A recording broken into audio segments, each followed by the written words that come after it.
You seen some gators down there yet? Yep. Yeah. For real? Stuff, man. Nah. Can't do them gators, but.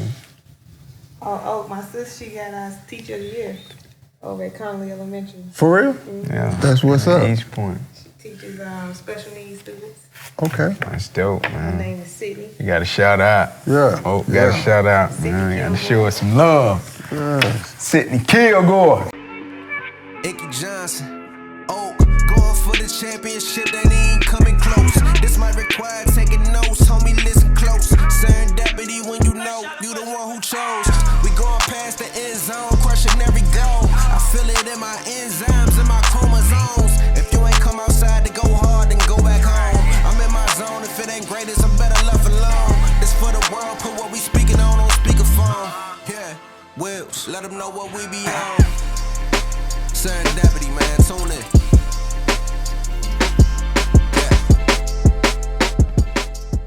What's going on, good people? Welcome to another episode of Serendipity. I'm Inky Johnson here with my brother. I'm Oak for Noose. What's happening, brother? Man, I can't call it. How you doing? Oh, man, I'm doing well. I'm doing well, you know. Ups and downs, but more ups than downs. Yeah. Yeah, but Yeah. we in here, boss. We here. And I'm gonna start it off with a quote, man, like we usually do. Oak, I heard this, I was like, man, like I say, inner simplicity is yet profound. Cat said, talk is cheap, action is expensive. Talk is cheap, action is expensive. It's I guess when I hear it, Ink, it's easy to say anything. Like, Right. you know, you can make anything come out your mouth. Right. You don't need situation and circumstance to speak. Right. As old folks say, I don't care who tell it. Yeah. Or you could tell the truth, you know, all of that, but it's easy to do. You know what I'm saying? It's easy to speak. Right on. But when we start talking about actions have so many variables, right? It's how you feeling. It's what you believe, what you think. It's all tied to what is it on the inside of you that you're willing to sacrifice, because it requires sacrifice for action, to be a husband, to be a wife, to be, in your profession. All of that is so important, but it costs so much. And I understand what we mean by what he meant by when he said, action is expensive. Yes, sir. Right? And to me, words is cheap. Right on. Actions, they are expensive. Yeah. What you believe is priceless. Yes, sir. If you're willing to walk on what you believe, right? Because what you believe it encompasses what you say, it encompasses what you do, meaning your actions. Sure. But more importantly, what you believe is what you teach. Right? And what you teach is that's the legacy that you leave behind. Talk about it. Your actions are for you, right? Your words are for other people. Your words are like to help other people, to make other people feel good. You do it for a living. Yeah. Your words, boom, they inspire folks, Yes, sir. right? Your actions a lot of times don't get seen. They behind the scenes in terms of what you do with your family, you know, in terms of what you do with your kids, in terms of what you do with your investment, your business, all of that. Sure. Those are your actions. And that's very expensive. Right on. Now, what happens is, because like me, I'm able to, and have had the pleasure of watching you grow and adhering your words and watching your actions. Sure. I know what you're teaching. No doubt. So I can say, oh, I know Inky believes this, right? Of course. So that's why I say what you teach and what you believe is priceless. Yeah, man. I got you. I'm picking it up, man. I love it, because it says, talk is cheap, action is expensive, right? And when I hear it, like, action is always gonna cost us something. Like, always, right? It's like when you talk about love and people say love is a verb. A verb is interconnected to action, right? You could say it all day, but action has to follow it up. I'll never forget, man, talking to athletes at the University of Tennessee, And cats would come in, man, and, you know, they would always say what they were gonna do, what they were gonna accomplish, like how they were gonna do it. And I'd be like, man, that's phenomenal. And I would always say, man, I got one question for you. Like, what you willing to sacrifice? What you willing to give up? Right? Because that's the action. Right. Everybody wants something. Everybody aspires to get something. That's the easy part, right? But the challenge is, what am I willing to give up? I tell people often, like, one of the most challenging times in my life was when I was in a situation that I had no control over, and I felt my spirit saying, let go, and I couldn't because I had a false sense of control, right? But it took a level of action that in the moment I felt like, nah, I can't do it. But in our lives, oftentimes, when life is asking us to let go of old environments, old people, old situations, old habits, action. Yeah. Right? It's asking us to let go of things. We like, nah, we can't do it because we feel as if we got a false sense of control. And so when it says talk is cheap, action is expensive, action is always going to cost you something, right? Are you willing to pay the cost? More importantly, are you willing to accept the cost, right? So yeah, I'm picking it up. Yeah. One of the most trying times in my younger days was. What's your younger days? Or what's your younger? Younger days. You didn't say younger, you said younger. Yeah, younger. That's way back there, many moons ago. Yeah. Many moons ago. I got you. You know, like high school when I tore my ACL. I got you. And having to rehab. Yeah. And rehab, you know, back then it wasn't as, you know, it wasn't as modern in terms of all the technology and all machines of that stuff. And all that stuff. It was me, a gym key, and a weight room. You know, I would go and rehab, and I would, you know, learn and pay attention to what they were having me to do. Right. But it was okay. Now I got to go and put the work in to get my knee back to being able to come back and play my senior year to earn a football scholarship. To earn. Right. Yes, sir. But there was a time when I didn't think I was going to be able to do it. You know, and it's that moment in our lives when you know, as we say, you get to the crossroads or you get to your threshold, when you don't think you can do it. Yes, sir. Simply keep going. And I'm saying simply because that action, although expensive, is not deep. I love it. It's not deep. I love it. I'm picking it Like, up. when you get to that point of you want to quit, you don't, and part of wanting to quit is you don't believe. Yeah, talk about it. So if you first just take a break, just stop. Don't judge yourself. Don't, you know, be hard on yourself in those moments. Just stop. Man, listen, I don't think they understand. Well, they do understand, but I need you to run that back. When you just said, don't judge yourself, don't be hard on yourself, just stop. That's so key, man. Yes, because we become, some of us, who, especially successful people, right? Right on. We become our hardest critics. Absolutely. And we feel like being hard on ourselves is what's going to propel us to the next level. When in actuality, what propels you to the next level is nurturing yourself. Yes, sir. It's forgiving yourself. Absolutely. It's being easy with yourself in that moment. Now, there are going to come times when you got to go hard. Absolutely. Right? Once I got in the weight room and I'm at the third set of 10, okay, I got to go to fourth set. I got to go to fifth set, right? Absolutely. But what propelled me to go to the weight room was, man, I didn't go yesterday. I didn't go 2 days ago. I might as well just give up. Yeah. I'm not cut out for it. We'll begin to doubt ourselves. When we have thinking we're in control, when we have expectations of ourselves that we don't meet in that moment. Yet, if in that moment, just when you feel like you want to quit, when you feel like you want to stop, when you feel like you want to give up, just pause. Yes, sir. That's when you allow the universe, that's when you allow the ancestors, that's when you allow your grandmama who done prayed for you, when you allow those prayers to propel you to keep going. So you have to stop and receive all of the resources that has been poured into you. So you got to get out of your own way. That's what I mean by be easy on yourself. I'm picking that up. Right. I always tell my kids, man, don't be your own worst critic or enemy. You know what I'm saying? Because you can be hard on yourself. That's why I was like, man, that's so key. But I was talking to Keyshawn before we started, and I said, man, like life, the way that I know I'm doing the right thing, like I feel like what we're doing is meaningful work, right? Like the work that we're doing with the pod, everybody that's support, I feel like we're doing meaningful work, like it's going out into the world, permeating and impacting people, right? I said, but the way that I know I'm doing meaningful work is when opposition, adversity, challenges, uncertainty lands in my path.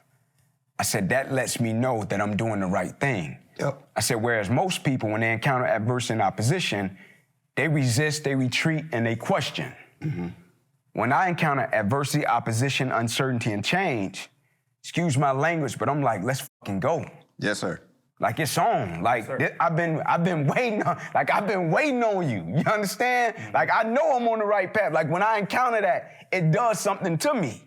Like it don't make me retreat. It don't make me go in the fetal position. It don't make me fold up. I'm like, let's go. Like I've been waiting on you because if I can figure out how to use you, how to navigate you, I'm gonna be a better man. I'm gonna be a better father. I'm gonna be a better brother. I'm gonna be a better son. I'm gonna be a better team member. Like let's go. Right? That's just perception and perspective. Yep. You understand? And so, no doubt, man. It's because it's easy to be a devil's advocate. Talk about it. But it's hard. It's hard to be a God's warrior. But that's what you essentially were saying. Yes, sir. Like, give me the opportunity to show that I'm God's warrior. Yeah.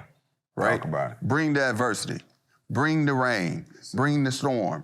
Right? Because that gives me the opportunity to show just how wonderful my life is from inside out. Now, from the outside in, yeah, we're struggling like everyone else. Absolutely. But from the inside out, that internal joy, that internal fire that burns within you, it's there. It's in everyone. It's in everyone. You have it.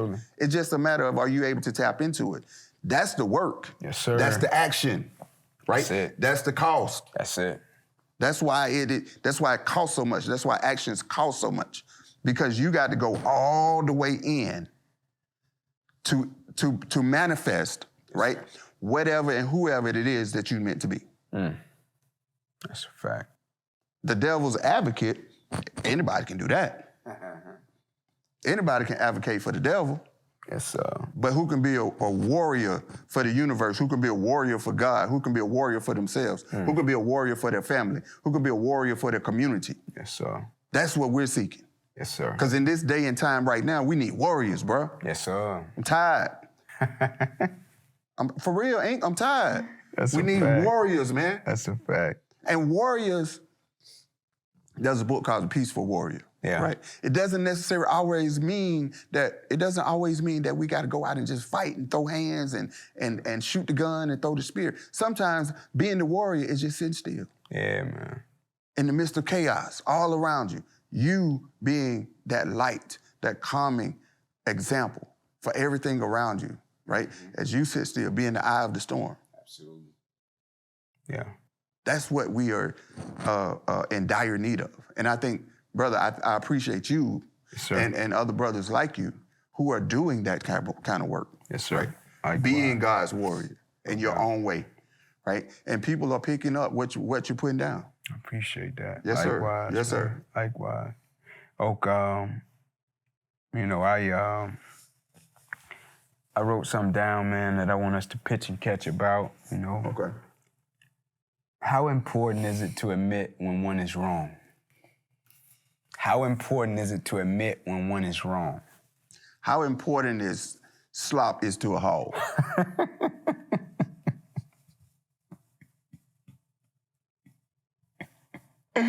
Carry on, man. Go for it. Let's go. I mean, it's part of living for them, right? No question. To be able to own, again, we come back to it, to be able to own your tish, own when you are when you have fallen short, right? That's cool and it's great for your own internal peace.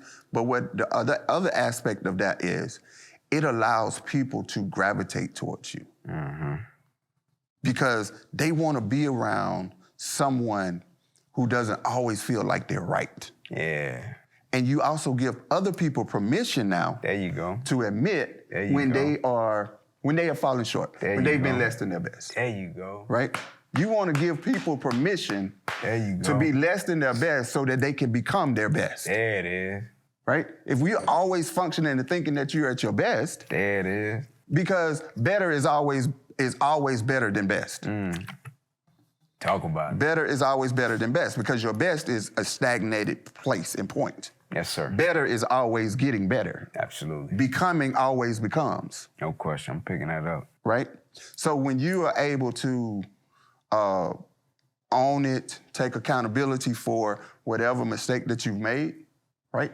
Then what you do is you're giving other people like, wow, this person right here is able to do that. Then I can do it too. And still be seen and feel and still get the gratification, still get the validation from everyone else, right? You don't have to put on a false sense of airs, as the old folks say. Right on. Right?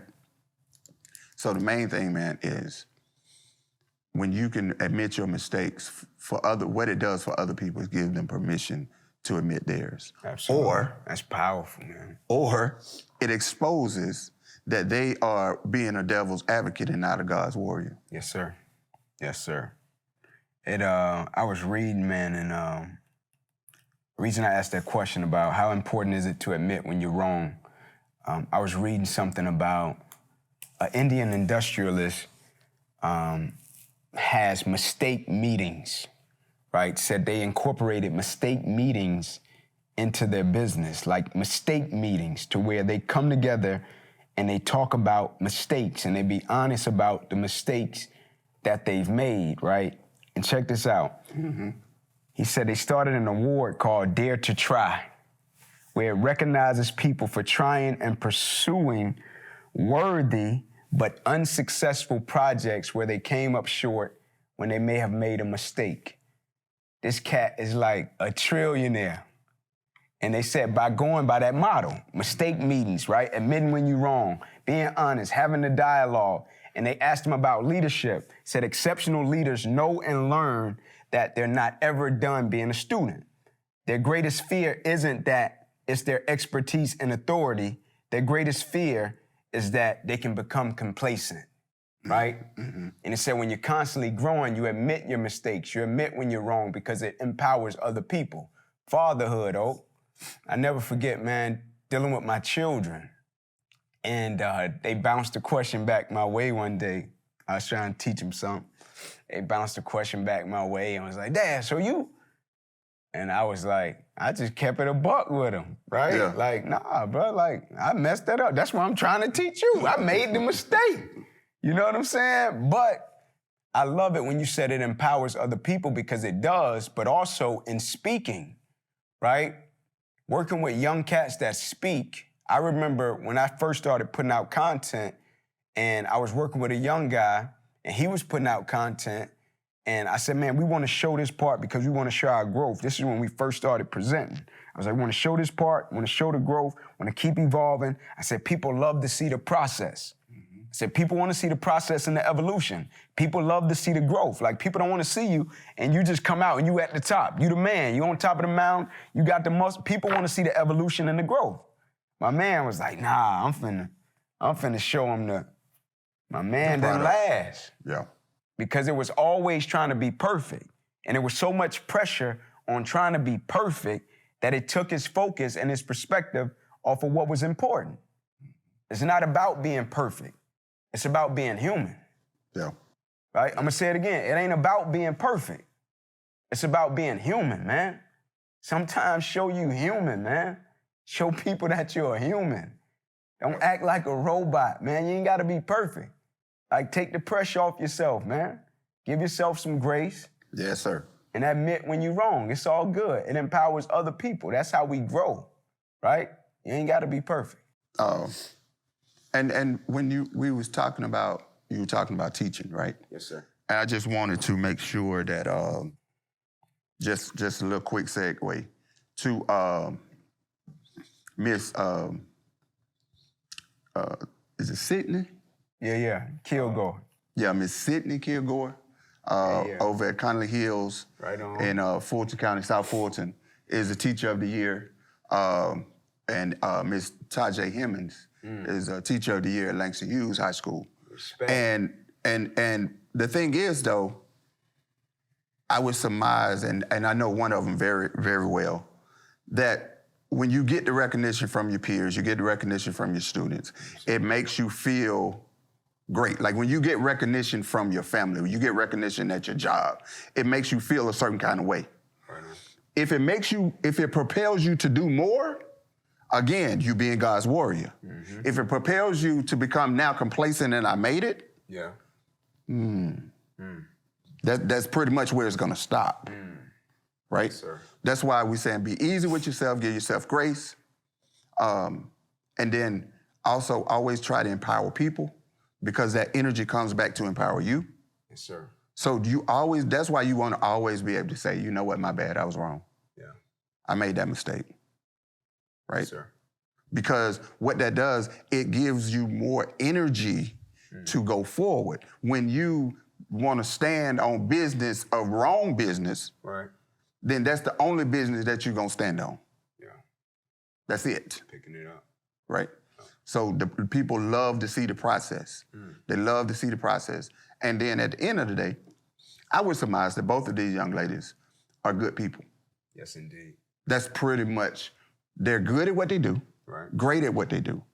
There are a lot of great teachers that never get recognized. There are a lot of great salesmen and women that never get recognized. Right. There are a lot of great people who are good at what they do, but are they good at being a good person? Yeah. Be a good person, man. Right? Because that is the thing and being a good person, part of being a good person is own your mistakes. Yeah.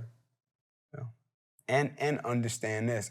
I tell groups all the time, almost every single week when me and my wife pick our children up from school, we go to the exact same place.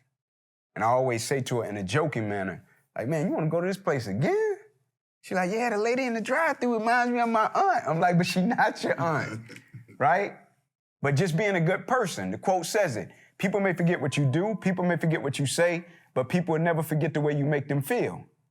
Right? Just being a good human, right? The X factor in life, regardless of the variables, regardless of what we do, the X factor in life will always be people, right? Yep. That's why we go to the places we go. That's why we do the things we do, right? That's why we come into the environments that we come, because of the people. People may forget what we do. People may forget what we say, but people will never forget the way we make them feel. Be a good human, man. Yep. I tell people all the time, like, are you the person that when someone sees you walking down the hallway, are you the person that they're going to try to duck into a corner or duck into the first room, or are you the person that they're going to run to and try to embrace? Yes, indeed. And that lets you know on the scale of whether you're a good person or not. Yeah, man. That's it. Because I can see some people coming down the hallway because I don't want none of that negative energy. I don't want none of that toxicity. Man, I got to go to the bathroom, man. And I just left the bathroom. You just left the bathroom. Man, I forgot something in the bathroom, man. Let me go get my phone or something. They call it a professional spinner. Yeah. Oak is a professional. He gonna spin you, right? Yeah, man. No, man, I'm picking that up, man. But Oak, man, I heard something. I heard something the other day. It talked about systemic risk, right? We hear things like systemic. Right? We have all this different stuff. Systemic risk, being a part of a system that people have done things the same way over the years and being taught the same. Systemic risk, right? Are you growing, or are you a part of systemic risk? You're part of a system that's done things the same way for a long time and being taught the same way.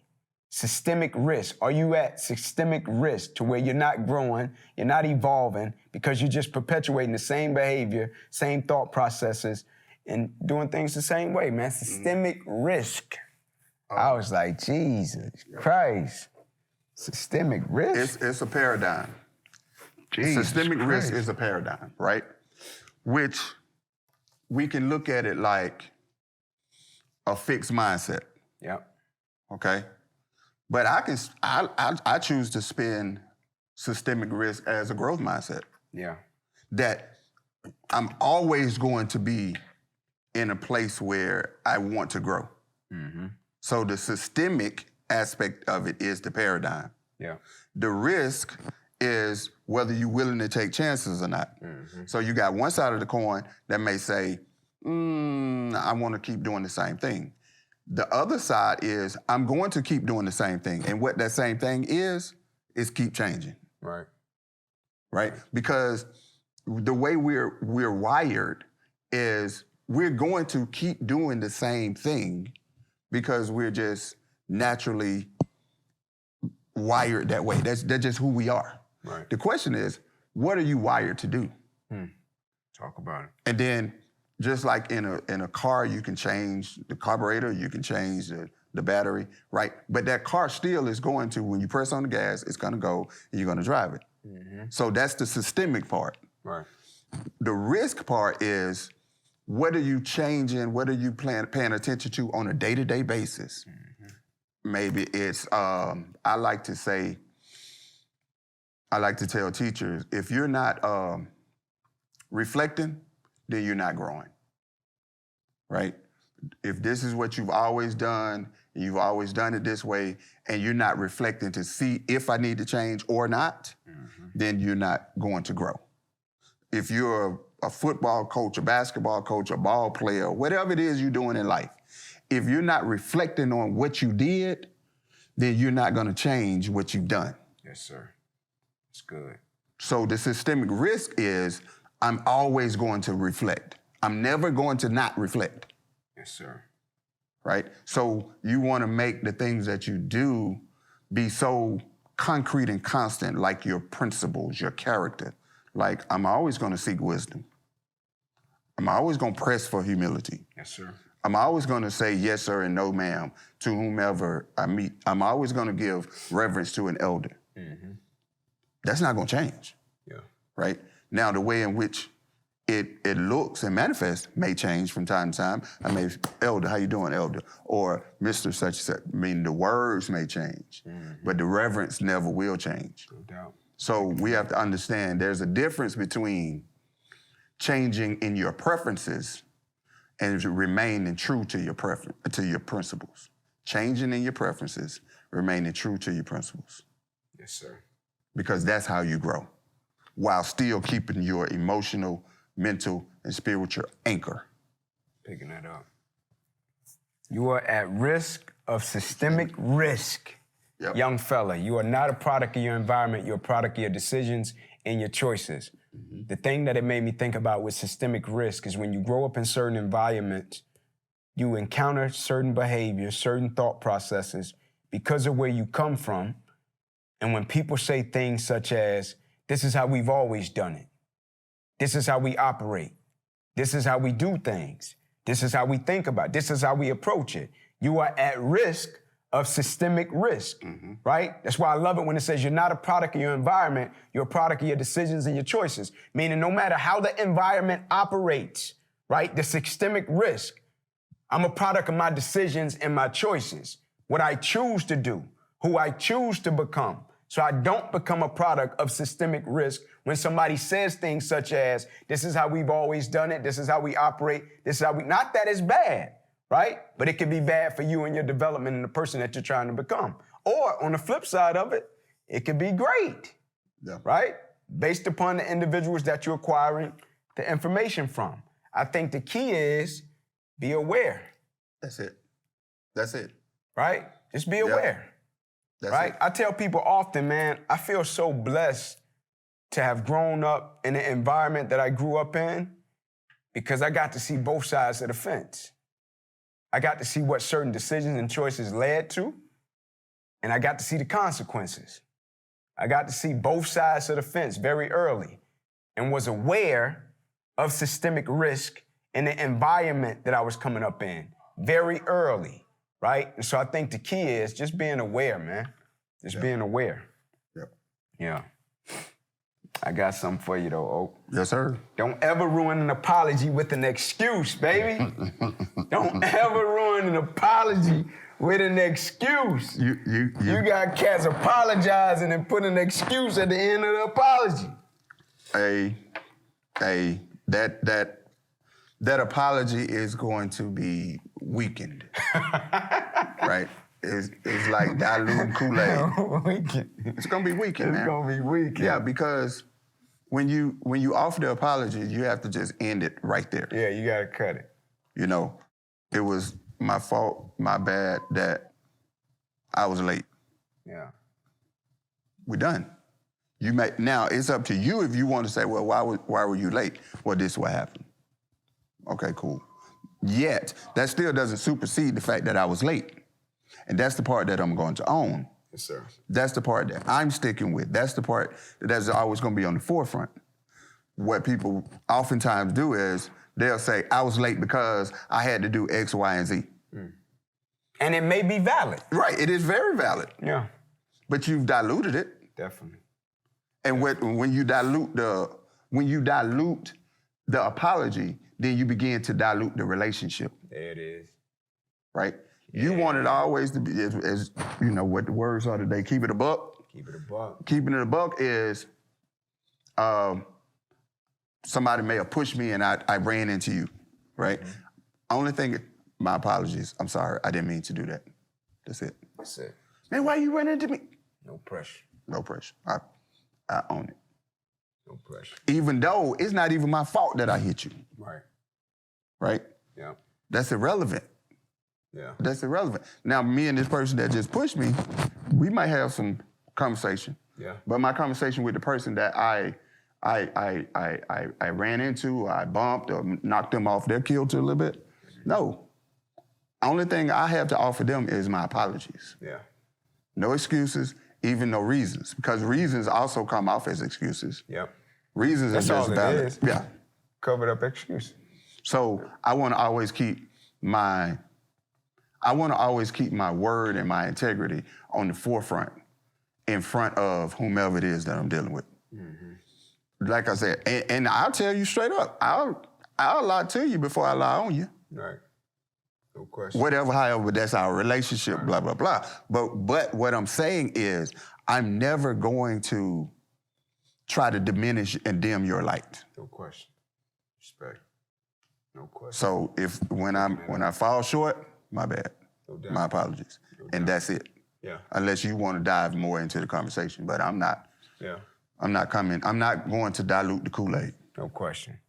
It's things like this that I feel in society that we take for granted. That's the foundation of individuals' character. Mm-hmm.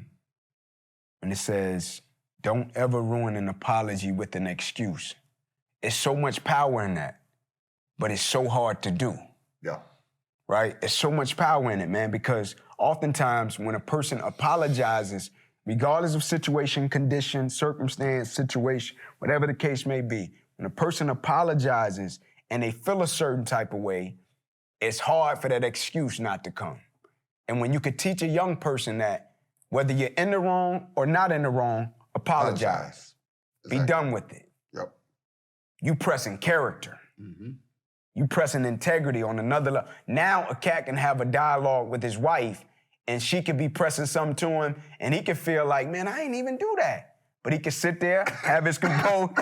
Hey, he can have his composure and be like, boy, that made me feel, I'm balling. You know what I'm saying? I'm balling. But I can sit there and be chilling with composure. What did it say an episode ago? It said, what such a man need is not strength, not courage, but cool-headedness. But it can only be learned through practice. Yeah. Right? I got a lot of practice. Yeah, me too. I got too much practice. You understand? Too much. But man, I think that's stuff like that, man, that we look at as in society, like, oh, it ain't that deep. When really that be the stuff that shape and mold people, man, and their character. Like when Michelle said, when they go, what she say? When they go low, we go high. Like, bro, that's hard to do. Yeah. You know, especially in their predicament, but just in life in general. Like, cause cats gonna try to cut you, but cats gonna come at you. Like my personal life, and when I say personal life, not necessarily family, but just me as a person in the way of even professional, right? I always get accused of being, like, people take advantage of me. Me too. You know what I'm saying? They're like, oh man, you letting such and such, they just take advantage, they just using you, right? Me too, man. And it's hard to explain that you can't take advantage of me. Right. It's sort of like, you know, like a young Thundercat maybe, you know, get mad and want to try to fight me or come at me or something. Be like, he's like, I tell him all the time, you can't try me. Right.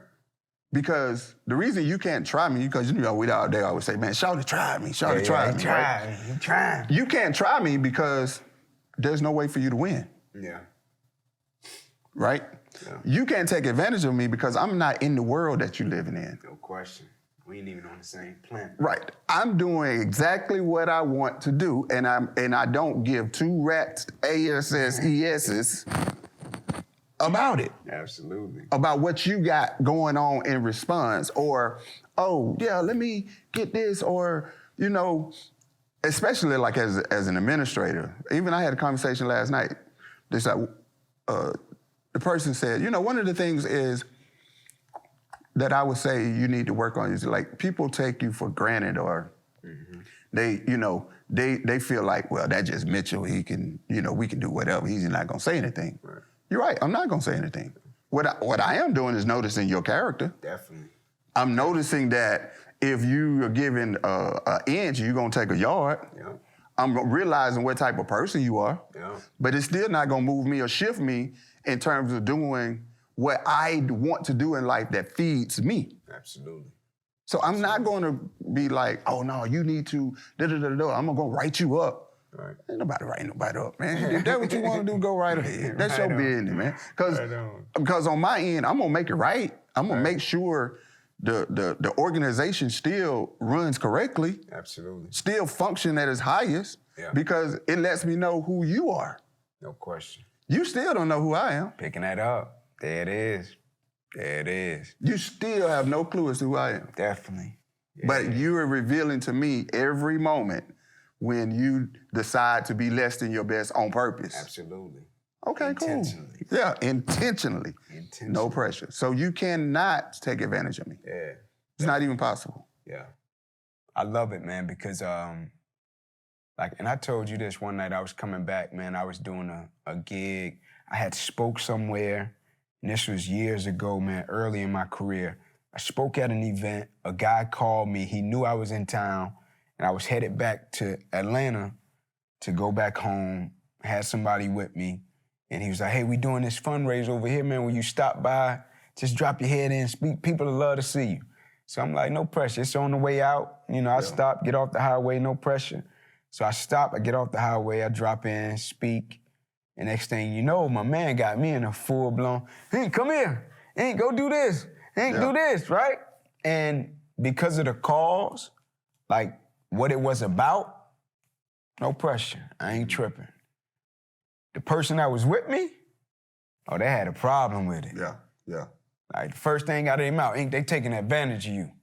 Like, nah, man, we ain't going. They taking advantage of you, man. Mm-hmm. Like, let's go. And I felt what he felt. Yeah. I got it. Yeah. But I was like, bro, it ain't even about that. Like, we ain't even on that. I ain't even thinking like that. So if that's how he's think, I ain't even thinking like that. You good. Yep. Good, we good. I get it. I feel exactly what you feel. But when I find myself in those situations, my thought process is so different from the person that may be trying to manipulate or take advantage. I ain't even seeing it the way you seeing it. Mm-hmm. So I ain't even tripping on what you tripping on. Because I'm not in it for what you in it for. And my spirit ain't even in that place. Yep. You understand? I can't get on an emotional roller coaster with you. I told the cat one day, I said, man, I ain't got time to be mad at nobody. Man, I got a wife, I got 2 kids. I got to go to my son practice. I got to go to my daughter track practice. Yep. I ain't finna be sitting watching my daughter run 200 And I'm up there mad as a dog about something that just happened. Not saying that I don't get mad. I'm talking about with situations that are outside of my control. That's important too. Because it's not saying we don't get mad, not saying we don't feel a certain type of way. Yeah. But it quickly evaporates. Absolutely. Because you get back to the contract that you have with God, the contract you have with your ancestors. You get back to the prayers that your grandmama prayed for you. Yes, sir. That's the reality. That's your reality. That's the paradigm. Absolutely. Outside of that, anger, frustration, toxicity, negativity, that's over yonder somewhere. Yeah.